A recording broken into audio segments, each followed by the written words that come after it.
Undoubtedly, we are engaging in some extraordinarily interesting and important territories of life definition, life conditions as cultural or biological phenomena, crucial to co-explorations of the conceptions of world making. Also, undoubtedly, we will not hear convincing scientific biological definitions of afterlife, life assumingly an occurrence before the afterlife, being still the most unresolved research topic of all.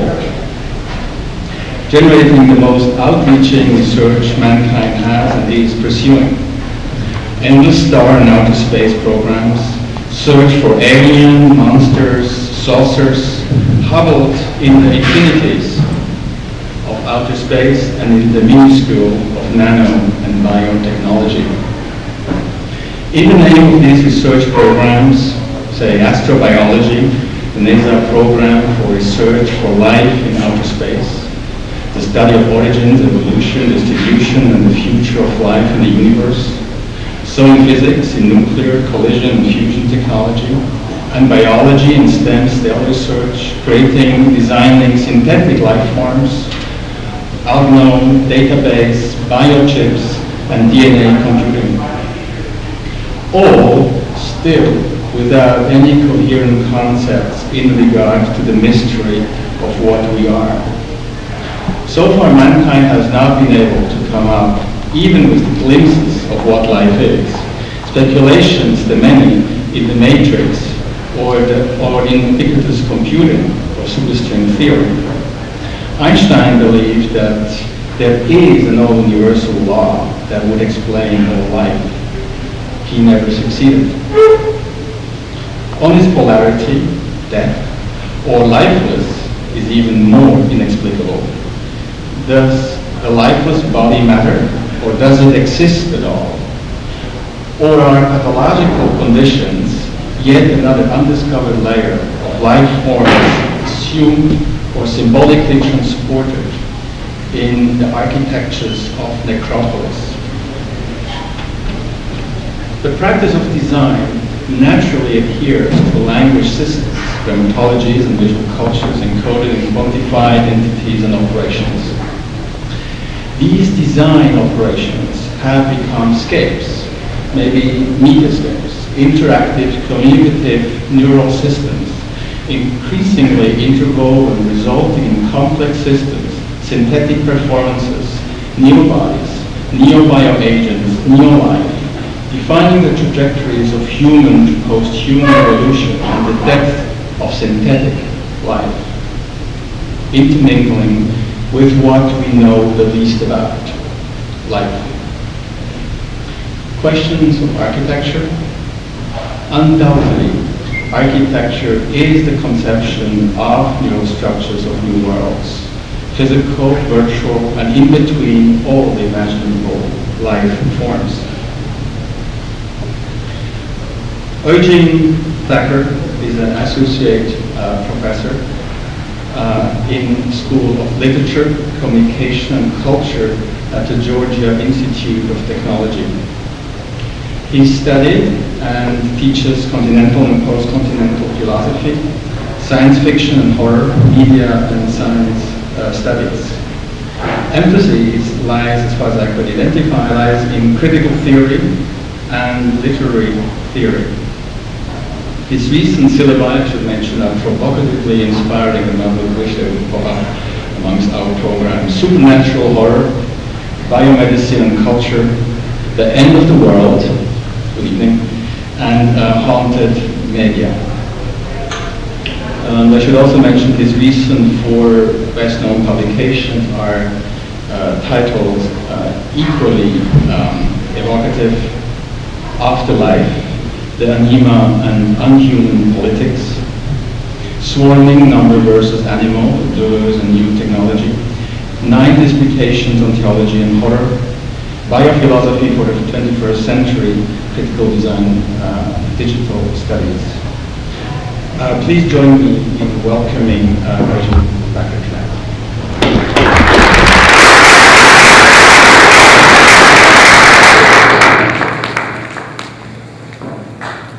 Hi, good evening.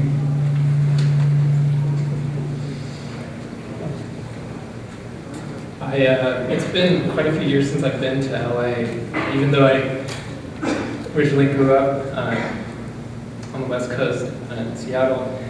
And I just learned that the Bradbury building is sort of here. Is this correct? Okay, so I'm going to have to go and get a Blade Runner-esque photograph or something and put on a trench coat in front of it. So this is exciting news.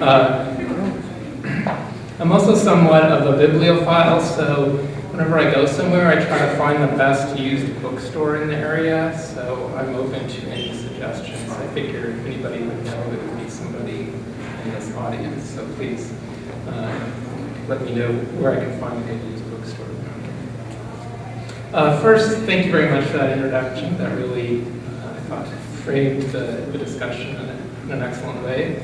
I should also thank everybody who's involved in organizing the lecture series. I was looking at some of the past lectures and they looked really, really stellar and interesting. So thank you for all that work.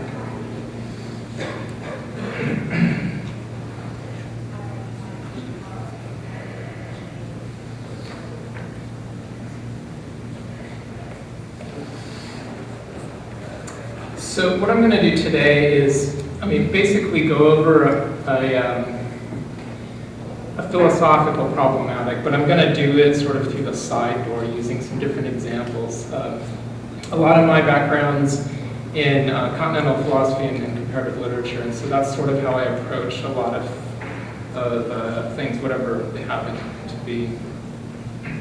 The current project I'm working on is tentatively called the Critique of Life, and I've just finished one.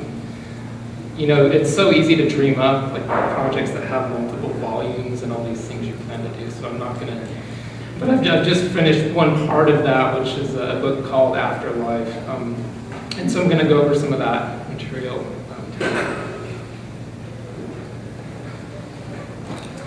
And a good place to start is simply with that phrase, philosophy of life, which can mean several different things colloquially. For instance, a philosophy of life can mean quite literally life as an object for thought. So a scientific view, let's say, of life, which is predicated on a basic split between self and world, subject and object. The phrase philosophy of life can also mean life as that which is proper to a thinking subject. And let's call this a therapeutic notion of the phrase. What's your philosophy of life? So guidelines for how to live. And of course we know philosophy of life, especially recently, has taken on different political tones as well. In particular, the different ways in which the boundary between living and not living, or the life worth living and the life that's not worth living, is drawn in different contexts. And ultimately, the limit of that is a notion of life as particularly human life, a human-centric notion of life. So all of this, again, is in our everyday use of language, and it's almost second nature. And indeed, it would seem absurd, if not misanthropic, to state the problem any other way than thinking of life as life for us. Of course, life is a biological phenomenon. Of course, life is affective and experiential. Of course, the question of life is posed from our privileged position as human beings. But in philosophy, as in the world, life continues to be a perplexing phenomenon. In ways that betray our anthropomorphic biases, we are accustomed to concept and life being separated by a clear boundary. When we stop thinking, we start living. And in order to begin thinking, one must bracket living. At a certain point, the most adequate concept of life simply becomes life itself, with the concept part then receding behind a haze of affective lived immediacy. This dichotomy between thought and life seems to presuppose a kind of pre-philosophical boundary, one that distinguishes the viscerality of life with life as a speculative phenomenon. So if this is the case, then in what way does the thought of life imply a life of thought that is also isomorphic with it? Life as life for us. This is precisely where I think philosophy intervenes, albeit ambivalently. In a way, the absurd or the weird question is a kind of attractor for philosophy. For some philosophers, Nietzsche, Dante, who dive headlong into it. There are others, Aristotle, Kant, who approach things with great caution before then pulling back. Whatever the case, for philosophy, the question, what is life, is a peculiar kind of question. On the one hand, life is not simply an ontological category like being, but on the other hand, it is not simply an epistemological category as it is for the life sciences, for example. Life appears to occupy an intermediary zone, neither quite the objective world out there nor the subjective in here, neither quite biology nor quite theology. This is, as I hope to convince you, already evident early on, for instance, in the works of Aristotle. But it is also presented in modernity in a way that is markedly different from that of Aristotle, Descartes, Darwin, or even Bergson. But life is also a troubling and contradictory concept. It encompasses so much, from the most reductive biological viewpoint to the most open-ended ethical viewpoint. Today, in our era of biopolitics, it seems that life is everywhere at stake and yet it is nowhere the same.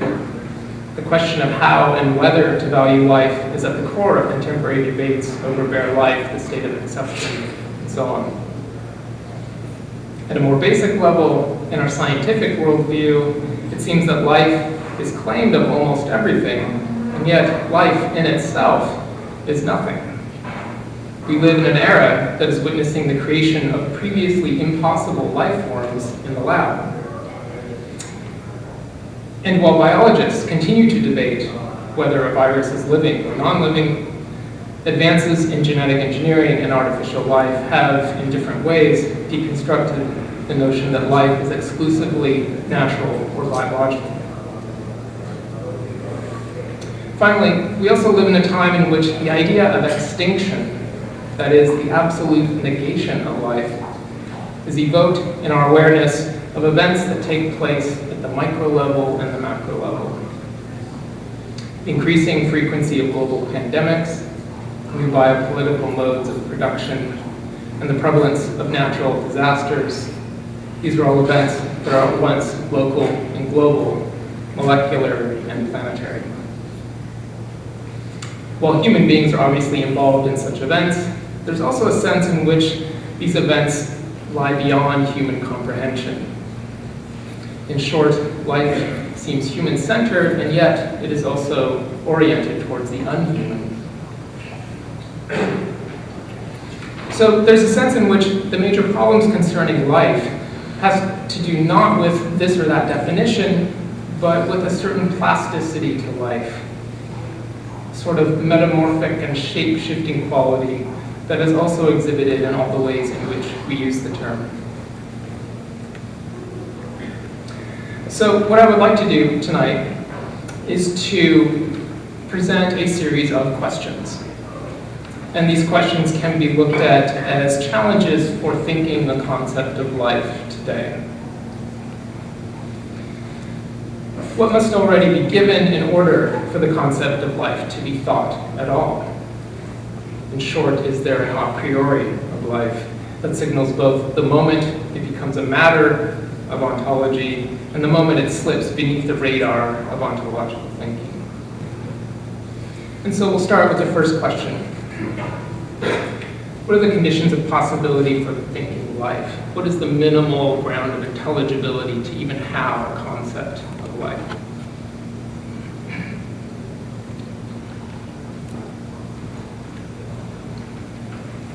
So I'm going to go through, let's see, 3 chunks, 3 sections, and they're going to go backwards in time.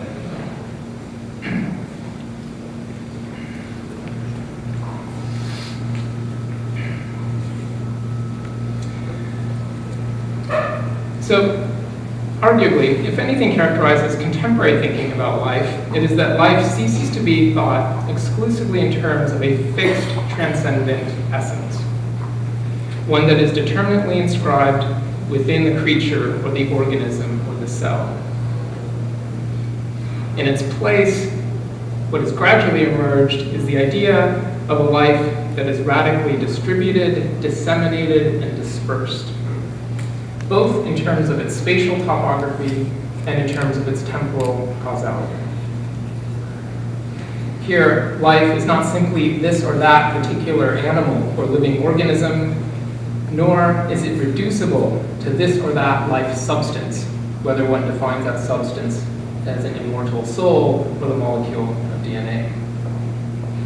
Above all, life is not limited to the hierarchies we see in both Aristotle and Darwin, which places the human at its pinnacle. In short, what characterizes much thinking about life today is a pervasive, non-anthropomorphic quality that also resonates with our current vernacular of networks, complexity, globalism, and so on. Now, I want to suggest that the emblem of this anti-anthropomorphism is the phenomenon of swarming, which is so common today in popular science fiction and horror. The swarm is distributed and horizontal, but it is also driven by some sort of invisible, intangible, if you like, life force. That is, life is at once transcendent and imminent to its particular manifestations. Something drives the swarm, but this something is also in itself not a thing. Nothing, at least nothing that stands above and apart from the phenomena of the swarm itself. Now, to give us sort of a reference point, as you see, I have too many movies, but we can look at some of these others later. To give us a reference point, I want to show a short video.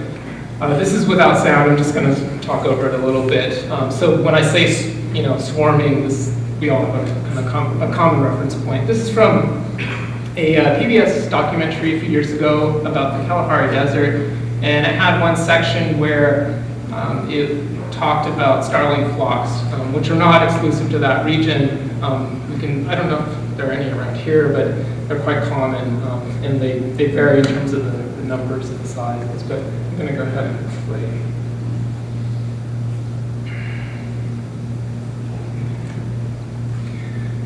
Now, as many of you might be aware, a lot of this stuff has been studied in the sciences of complexity and so on, also in computer science. A few years back, a computer scientist named Craig Reynolds did a study and wanted to create a computer simulation of this kind of behavior, and it has now become the stuff of computer graphics and movies. One thing he looked at was how this sort of coordinated, fluid, dynamic, very wave-like behavior happens without any centralized control, basically. So there wasn't one starling there with big red flags going, left, right? And so he wanted to figure out how does this actually happen, and in his study, he sort of boiled it down to a couple basic rules. For instance, each bird keeps up with the relative speed of its nearest neighbor. You avoid collision, you don't crash into your nearest neighbors. You go in the same direction of the birds nearest around you. So it's these sort of simple rules that ended up creating this kind of impressive organization.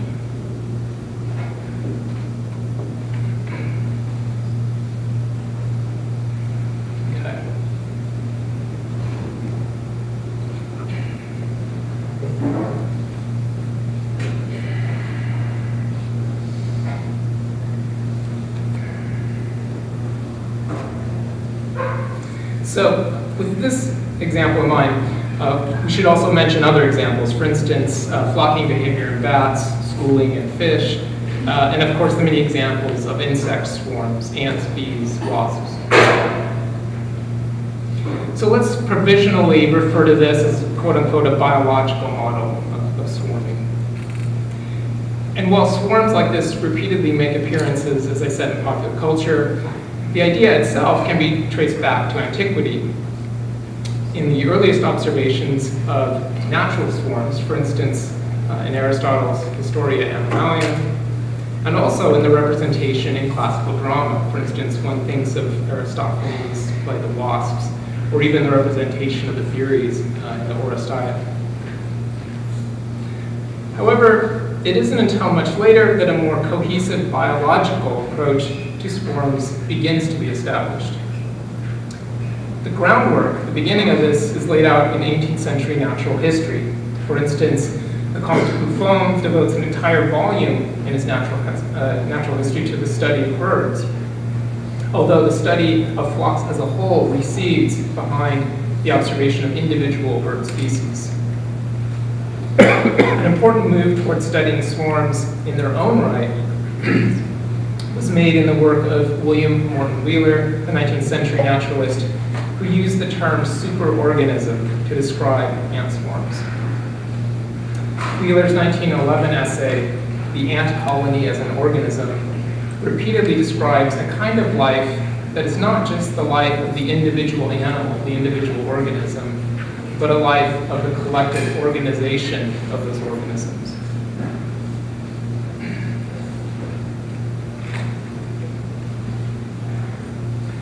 Not surprisingly, the study of insects has also been a privileged site for understanding swarming behavior in the 20th century.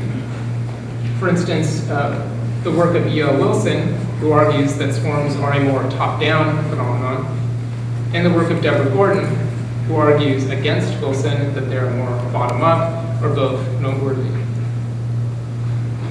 But the swarm, as a concept, is neither exclusive to nor determined by biology and natural philosophy. There's also a technics of the swarm and a politics of the swarm, and these are both part and parcel of the concept. For instance, the study of swarms has had an equally profound impact in computer science and mathematics, though it should be noted such studies are themselves informed by the graph theoretical work of mathematicians such as Leonhard Euler.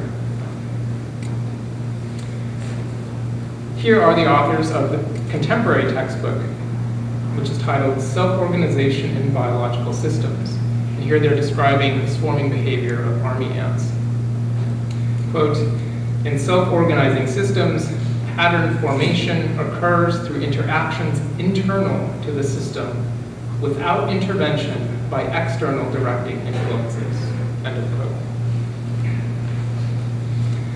So this more abstract view of swarms has also led to the greater mathematization of swarms in computer science and has contributed to the development of these new subfields such as ant colony or optimization or swarm intelligence. It has also found practical application in areas such as telecommunications, routing, and military strategy. RAND researchers John Arquilla and David Ronfeld present an entire military strategy they call battle swarm. And this is a quote from their book. They define swarming as, quote, the systematic pulsing of force and or fire by dispersed internetted units so as to strike the adversary from all directions simultaneously, end of quote. And this brings us to the presence of swarms in political philosophy.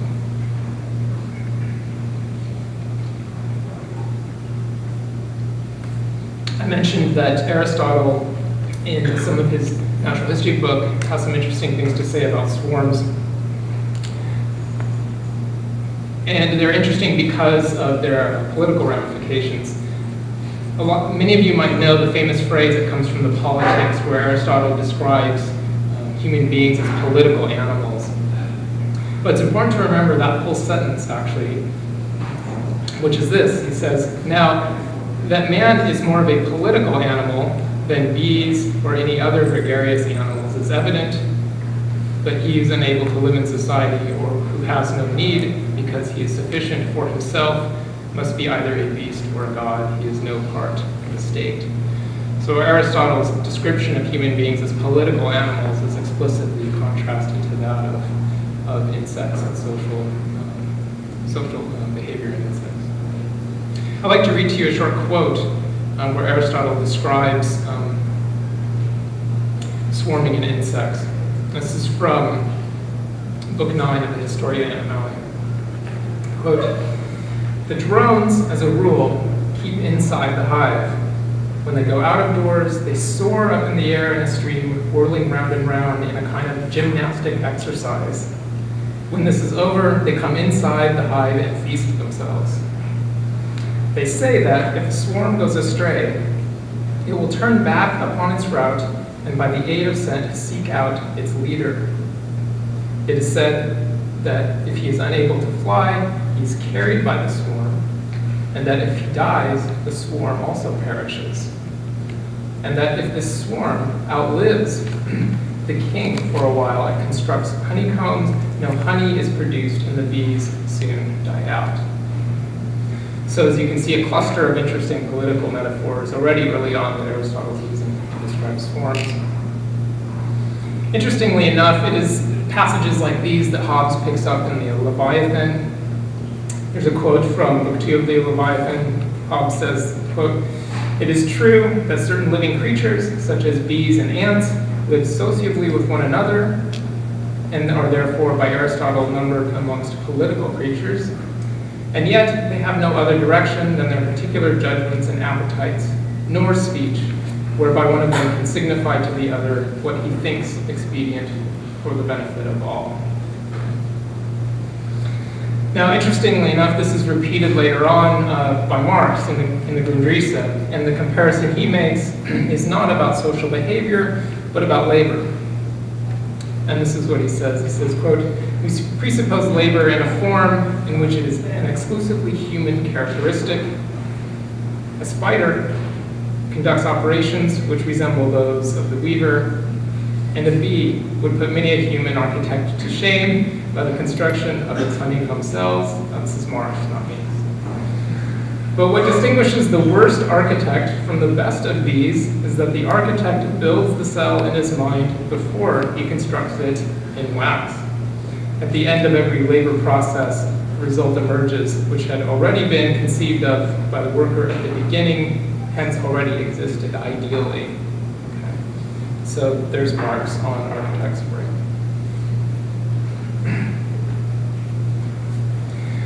So if we go back over this, we can see that swarms have a couple of different dimensions. And again, provisionally, we can say that there's a biological model of swarms. There's also a highly technological model of swarms, and there's obviously a political model of swarms as well.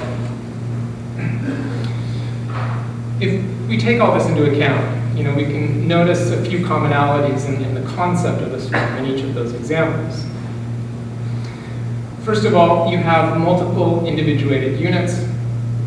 Secondly, you have some sort of coordinated group formation, some sort of relationship between those units. And thirdly, you have a basic sort of rule set, which is something like simple local actions equals complex global patterns. Now, a key concept posed by the concept of the swarm is the following. How exactly does global organization occur without centralized control? Must there be some principle, condition, or force that enables the emergence of this global organization? And here, I think here is where the concepts of life and vitalism enter the framework. And it is Henri Bergson who best encapsulates this sentiment. This is from Creative Evolution. Quote, "When we see the bees of a hive forming a system so strictly organized that no individual can live apart from the others beyond a certain time, even though furnished with food and shelter, how can we help recognizing that the hive is really, and not metaphorically, a single organism, of which each bee is a cell united to the others by invisible bonds?" Now, what's interesting in Bergson's description there is the way he highlights a distinction in the swarm. If you need some sort of, let's say, life principle or vital principle to account for this organization, maybe it's split. And let's say it's split in a way that we can call the life in the swarm and the life of the swarm. So the life in the swarm is simply the life of the individuated organism. Okay, if you study that in isolation. But then there's a life of the swarm, when you're actually looking at the entity in itself as living. Okay, and that's the crucial move that I'm interested in sort of interrogating.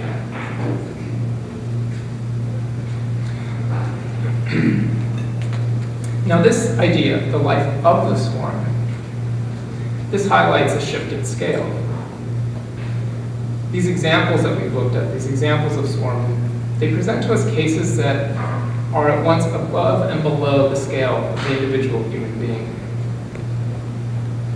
They seem to present us with an instance in which the whole is greater than the sum of its parts, but also with an instance in which the parts seem to be related to each other in a way that exceeds any totalistic whole.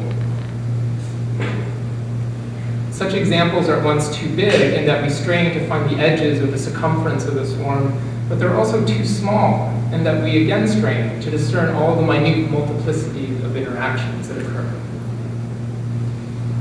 So if these swarms are indeed alive, there's a sense in which their being alive puts life itself as a concept into question. In other words, the concept has to be retooled or redefined to account for that. And this leads to our second question.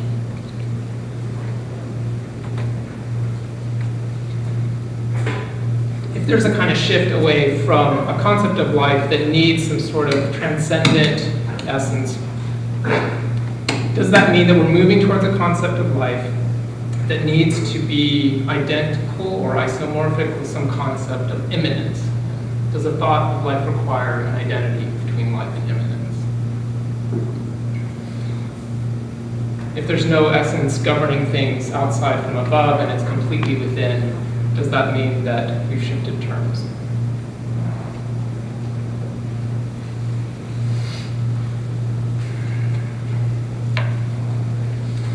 And here we're going to also do a shift. We're going to keep with our theme of swarming, but we're going to step back a little bit chronologically. So, as I've already noted, representations of swarms outside of science are very common in genre and science fiction and horror. And I think this is actually a good place to look if we continue thinking about this as a philosophical problematic. As many of you know, in these sorts of movies and books, swarms are often associated with evil, the demonic, or some unnamed malefic force.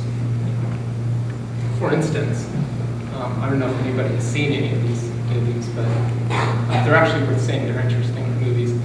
Them is from 1954. The Swarm is a Irwin Allen production who did all these disaster movies in the 70s, you might remember. And this was done in 78, I think. And then the movie Bats is from the 90s. I make no claim that these are actually good movies. They're just like interesting to watch for the way they represent the concept.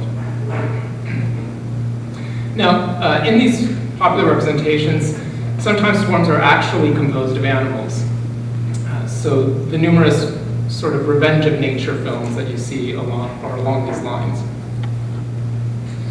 But I would argue that even these sorts of movies take up an earlier motif, which is to configure demonic possession as a kind of a phenomenon of swarming. So you think about the climactic scenes in the first part of Goethe's Faust, for instance, or in Matthew Lewis's Gothic novel, The Monk. These inaugurate a tradition that can also be found in 20th century science fiction works, such as Fritz Leiber's Gather Darkness or James Blish's novel, Black Easter. But it's not only in fiction and film that we see this. More recently, the demonic swarm has found expression in video game culture. I don't know if there's any StarCraft gamers in the audience or who would be willing to identify themselves. So, you never know. In the StarCraft series, for instance, there is a species known as the Zerg, which is really interesting. The Zerg are an alien, insectoid, totalitarian, hive mind, warring species of gene traders. So like they're the other, I guess. The other of all others, I suppose. Their battle strategy, as you can see, is that of swarming, and if I understand correctly from my students, they're actually used sort of swarming algorithms in the game itself. So on the code level and the representational level, you have sort of a swarming action taking place.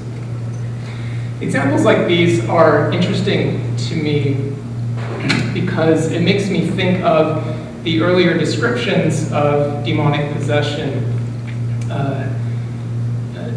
It makes me think of descriptions of demonic possession in early Christianity.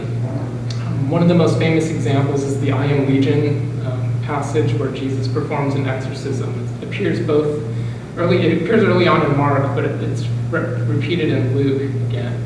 And it's an interesting sort of fable. So for those people who might not remember it or know it. So Jesus and his crew go to a small village to spread the word. The townspeople immediately come up to him and say, oh, we've heard of you, can you help us? There is this crazy guy, and we've had to chain him up. We think he's possessed by demons.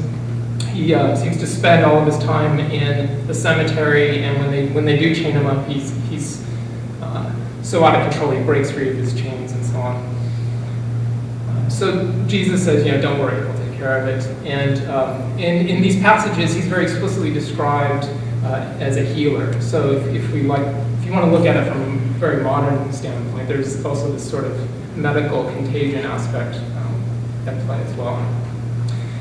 Jesus confronts the man who's possessed by demons, and of course, as per the demonology rulebook, the first thing you have to do is get the name of the demon as a way of sort of capturing it.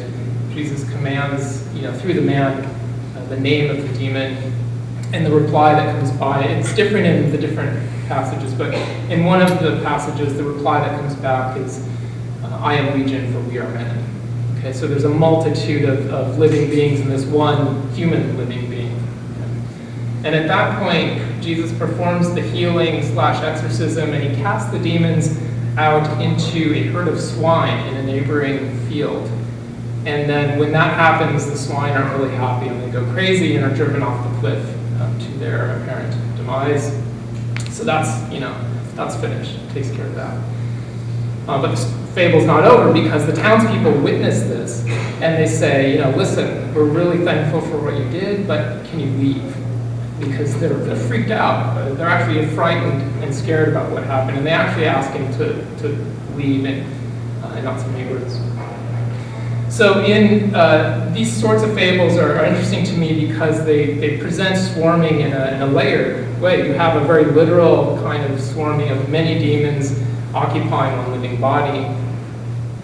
You also have this interesting layer of animal swarming, the herd of swine, and then the multitude of demons coming together.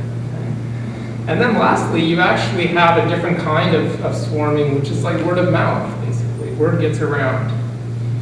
Sometimes it's good for business, sometimes it's bad for business, but there's a different kind of circulation or contagion that happens by word of mouth and the retelling of the story. So, at least in these particular examples, quite early on you see this link between some concept of the demonic and an effect we might call, in our contemporary context, swarming. This is all to sort of set the stage for a passage I won't really want to spend time with, which is from Dante's Inferno.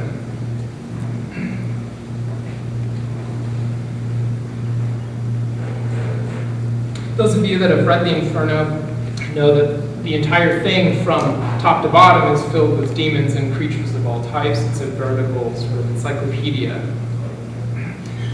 There are many things interesting about the Inferno. For our purposes, I want to point out just two things. One is that even though this is hell, it's an incredibly highly organized, rigidly, systematically governed hell. Everything is layer by layer is organized so that everything flows. So flow is a definitely important part of Dante's depiction of the underworld. The other thing I want to point out is that there are different modes of demonic possession in the Inferno. It doesn't just happen with a living human being and a demonic creature. All sorts of boundaries are crossed. Living, non-living, species boundaries. You have rivers that turn into blood, human beings that turn into trees, chimeras of all sorts. So you have just endless transformation occurring. What I would like to do is to hone in on one particular scene. This is from the second circle, which is known as the circle of the lustful, Canto 5. And as you might remember, Dante, who is himself a character in the story, is being taken on a guided tour. He's a tourist of hell. He's being taken on a guided tour by Virgil. And early on, they enter one of the circles called the circle of the lustful, and you can guess who's been damned to that area. And this is, so far in the Inferno, this is the first real dramatic scene. Okay, so we've had hints of sort of drama happening, but this is the first time that Dante in the story really feels the sort of sublime effect of the underworld. And I will read through his description. He says, "I came to a place where no light shone at all, bellowing like the sea racked by a tempest, when warring winds attack it from both sides.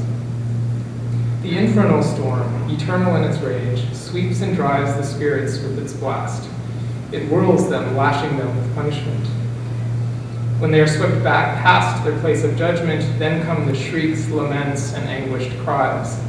There they blaspheme God's almighty power. I learned that to this place of punishment, all those who sin and lust have been condemned, those who make reason slave to appetite. And as the wings of starlings in the winter bear them along in widespread crowded flocks, so does that wind propel the evil spirits. Now here, then there, and up and down, it drives them, with never any hope to comfort them, not hope of rest, but even of suffering less. And just as cranes in flight, chanting their lays, stretching an endless line in their formation, I saw approaching, crying their laments, spirits carried along by the battling wind. And so I asked, Teacher, tell me what souls are punished in the sweep of the black wind?"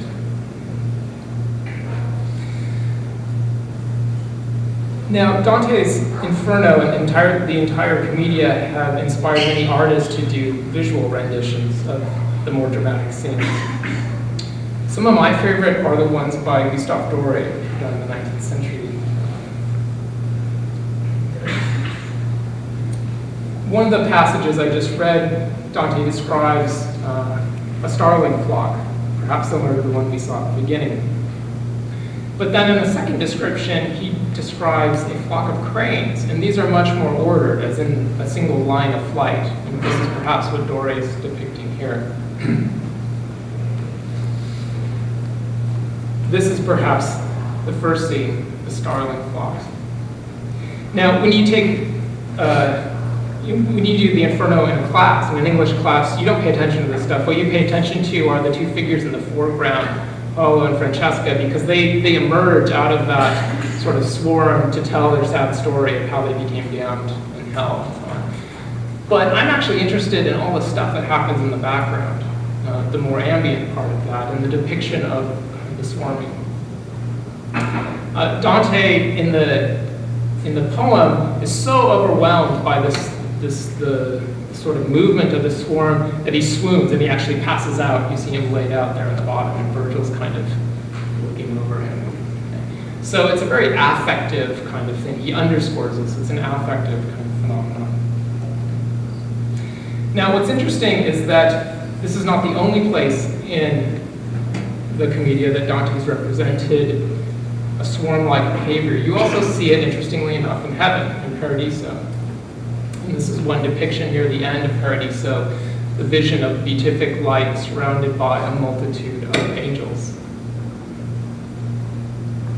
So if we think about this, if you like, topographically, it wouldn't be hard to set these side by side and notice how different they are in terms of their organization. One appears highly centralized, and this would be definitely in tune with the theological message, and the other is much more distributed and quote-unquote chaotic.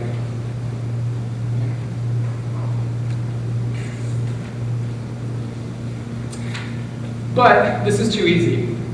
Actually, in the Inferno, there are different types of demonic swarming occurring. Oops, there's my, I'll come back to that later. There are different kinds of representations of the demonic in the Inferno. Of course, in the center, in the ninth circle, there's the figure of Lucifer, who is actually fixed, kind of in the fixed center. He is the counter-sovereign, the counter-transcendent. Okay? He's still centralized, but the inverse of God. A bit further up in the eighth circle, we have what are known as the Malebranche demons. And these are demons perhaps in the more Faustian sense. They're sort of tricksters.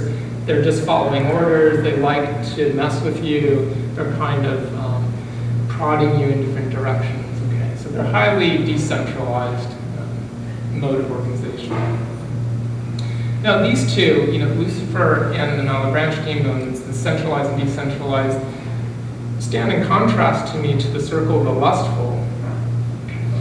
Because at least in Dore's representation, and arguably in Dante's poem, you actually never see any demons there, at least in this sort of stereotypical sense. Okay?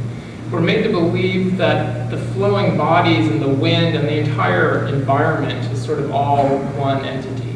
Okay? So it's not clear where actually the demons are in that scene. So I find this interesting because I think this puts forth a more complex or complicated view of life.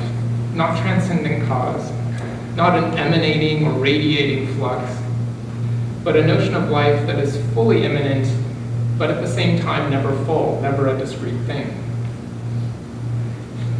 So this concept of life would mean that it is at once pure generosity and expressivity, flux and flow, but not being a discrete thing in itself.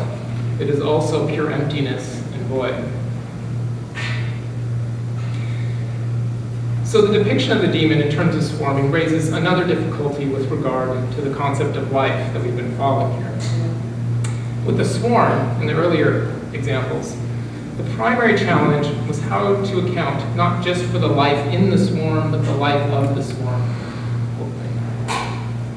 That is, the problem was how to think the swarm as a fully immanent phenomenon. The association of the swarm with the demon, however, poses a second problem. The concept of life is most often assumed to be a concept of generosity and presence. This is arguably what enables life to become an object of philosophical reflection at all. Life is defined by its flux and flow, by its generosity and the gift of its pouring forth. It always creates, it always expresses. All of this presupposes an ontology of generosity, that life is and life does. But the demonic swarm puts forth another concept, or really, it highlights a lacuna already existent within the ontology of generosity. And that is the degree to which a concept of life, as immanence, requires an insubstantial, empty concept of life as well. Hence the problematic of the demonic swarm, which is our third question. Is the limit of the thought of life this contradiction of a generous void, an expressive emptiness?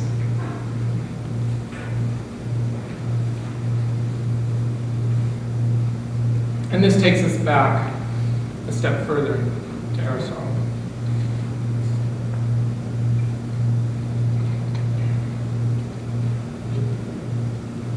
Now, I want to be clear about this. I want to go back to Aristotle, not to say that Aristotle's got the answer or an alternative or a response, even that resolves these problems. I want to go back to Aristotle because I think that he lays out a framework for thinking about life that we're really still stuck in to this day in many ways. So this is a more of a, if you like, a critical move. And the text I'm thinking of course, is the De Anima. I'll say just a few things about this text. It's very short. It's not especially enjoyable to read, to me, at least. It doesn't have the like rhetorical play that some of Plato's dialogues have. A lot of Aristotle scholars suggested that you read it as if they were lecture notes. Okay? It's quite fragmentary. The versions we have are translations of translations. Okay? So many of the Arab philosophers, for instance, produced extensive, not only translations, but commentaries of the work. So it's often hard to even dissociate which is the commentary and which is Aristotle. So there are many complexities with the text itself, but I think it's absolutely important for sort of thinking about life in this philosophical context. So the original Greek title of the text is Parasuke, and this term suke I'll come back to in a second. Usually if you go to the bookstore, you'll find it titled either De Anima, which is the Latin title, was given in the Middle Ages, or the unfortunate English translation is On the Soul. Now, Aristotle composed this text at an interesting point in his life. He, as a student, was in the big city in Athens studying with Plato. After that, he went sort of traveling around the Eastern Aegean and some of the islands, and that is when he was sort of observing the flora and the fauna and producing his descriptive natural history works. So there's you have Aristotle the metaphysician, definitely, but you've also got Aristotle the biologist, and these two Aristotles are often in conflict with each other in his work. So Aristotle the biologist goes around, he's observing nature, and he observes some key characteristics of nature. Life is creative, it's inventive, it's productive, it's driven by form. Life is that which changes. It alters itself. It's in time, it's temporal. It's actual and potential. And life is that insubstantial thing that is common across all particular instances of the living. So it has an end, an entelechy, if you like. So that's Aristotle the biologist observing nature. But Aristotle the metaphysician looks at all this diversity and struggles to come up with one concept that can cover everything. Any concept of life must be transcendent to life in order to account for its propensity for change, for its ephemerality. But at the same time, any concept of life must be imminent to life in order to demonstrate the non-separation between essence and existence. Okay? Life is in the moment that it's changing. Aristotle is very assertive about this. So Aristotle's solution to the problem is to borrow this term. I'm sorry, my Greek font disappeared. But he takes up this term suke, which is hard to translate into English. Probably the best translation would be something like life principle or principle of life or something. Essence of life, maybe. Following a tradition of interpretation, suke is often translated as soul. Okay? But there's obviously problems with this because he doesn't have in mind a monotheistic or Christian notion of soul. But again and again in the De Anima, as if he's trying themes and variations, he tries to come up with some definition for a life principle by using this term suke. The soul, suke, is the cause, the first principle of the living body. And when he talks about the living body, there he's using the term zoe, which tends to mean naturalistic biological life. The soul is, in a sense, the principle of animal life, and therefore there's no text. Again, the term is zoe. Okay, so he's making a sharp distinction between this or that living animal and some principle of life in itself. Very early on, this is important to him. But he's not quite clear what that is. He's throwing nearly every term he has, in the definition itself. So suke is described as actual potential, as form, as substance. He's sort of just trying everything, trying to grapple with what this concept might be. But at the same time, it can't be separate from life, completely divorced from it. Because part of the function of the life principle is to express itself. So how does he try to smooth over this tension? Here's a passage that I'll read. It says, the knowledge of the soul, the term there is suke, admittedly contributes greatly to the advance of truth in general, and above all, to our understanding of nature. For the soul is in some sense the principle of animal life, and there the terms, zuon. Our aim is to grasp and understand first its essential nature, and secondly, its properties. And then he talks about the affections of the soul. So in short, there's a key distinction here. Where Aristotle's grappling with the question we started with. What do you need in order to even think a concept of life in general? And one of what sort of comes out of the De Anima is that you need a split in the concept of life. You've got to bifurcate that concept. And I'm using a shorthand here, but if you like, on the bottom there, he's talking about suke as a principle of life, of all forms of life, cuts across. It's common to all actual instances of living beings. And suke as a manifestation, as this particular manifestation of this animal or this plant. In the middle there, we might rephrase that as that by which the living is living, and simply that which is living. Or if we want to condense it even more, let's just create two short phrases there between life with the big capital L and the living.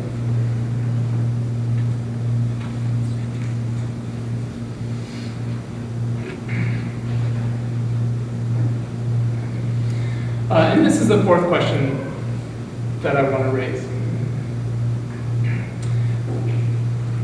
And why is that?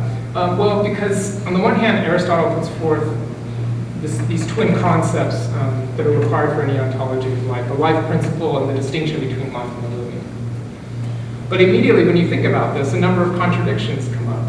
For instance, while you can point to numerous instances of the living, this or that animal, life in itself is never existent as such.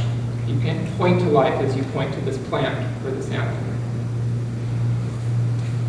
Again, what is common among all the instances of the living is life with a big capital L, but this life in itself can have no properties or characteristics. It has to be unconditioned. Finally, one can't think life with the big capital L without also thinking the living. Step back.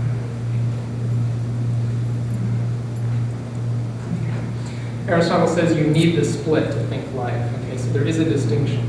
But one cannot think life while also at the same time thinking the living.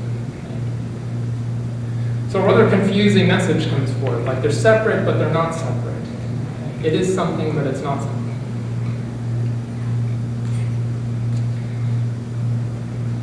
Now, as you may remember from philosophy class, if you ever taken one, for Aristotle, non-contradiction is a pretty basic part of thought itself to happen, what's called the law of non-contradiction.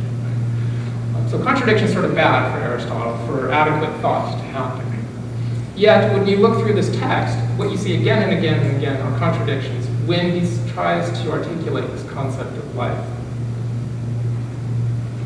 So instead of trying to resolve the contradictions, what I want to ask is, well, is contradiction somehow important for Aristotle in being even able to think a concept of life at all? So to what degree is contradiction actually a requirement for a concept of life?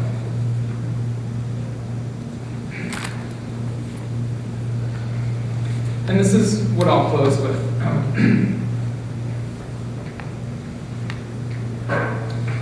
So instead of trying to resolve Aristotle's contradiction, and instead of trying to reach a field for an alternative framework or alternative concept, which might just end up replicating the same structure, I want to suggest that maybe we should actually just confront this head on and actually think about contradiction as actually necessary to any ontology of life.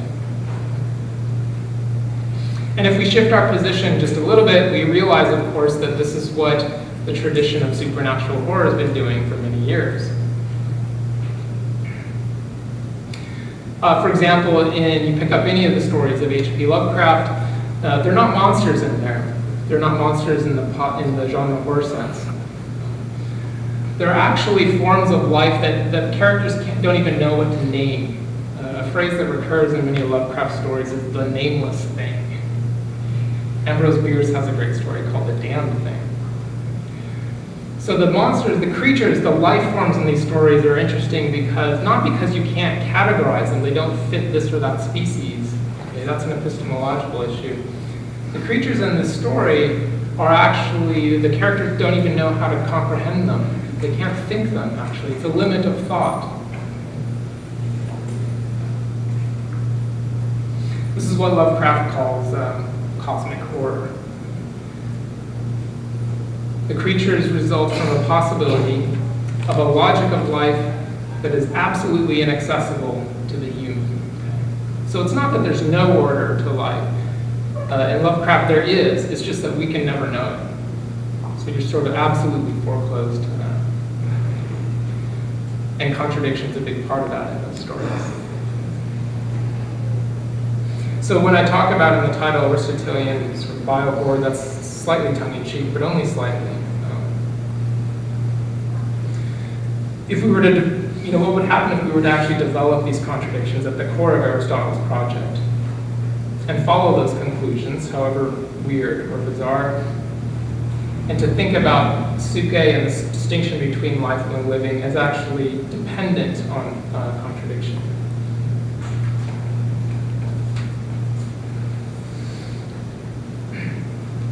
And this leads to the final question, which is really a challenge for thinking concept of life today. Whenever we think a concept of life, are we always sort of determined to think within this Aristotelian framework of life and the living?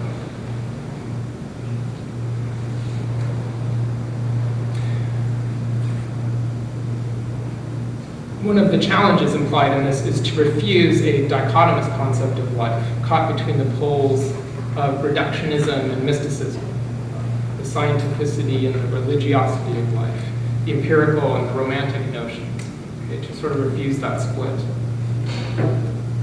When you're caught in these poles, life appears as at once the exclusive domain of technoscience or as the privileged domain of an eschatological religious extremism. So how can we get out of this either-or dilemma? But that means the real challenge is then the following. If thought requires a certain orientation towards its object of thought, and if the idea of life as swarming, as demonic, actually effaces this relationship, then how should a concept of life be thought to begin with? Or, put it differently, if thought presumes the human, and if life is thought in ways that presuppose the unhuman, then how can life be thought, an object of thought at all? And this is sort of the upshot of the project I'm working on. The concept of life, this means it's not only a problem of philosophy, like something that you can relegate to the philosophy of biology or regional discourse. It's actually one of these interesting problems for philosophy itself, as well as being a problem of regional philosophies. So I will stop there. Thank you for your patience and for listening.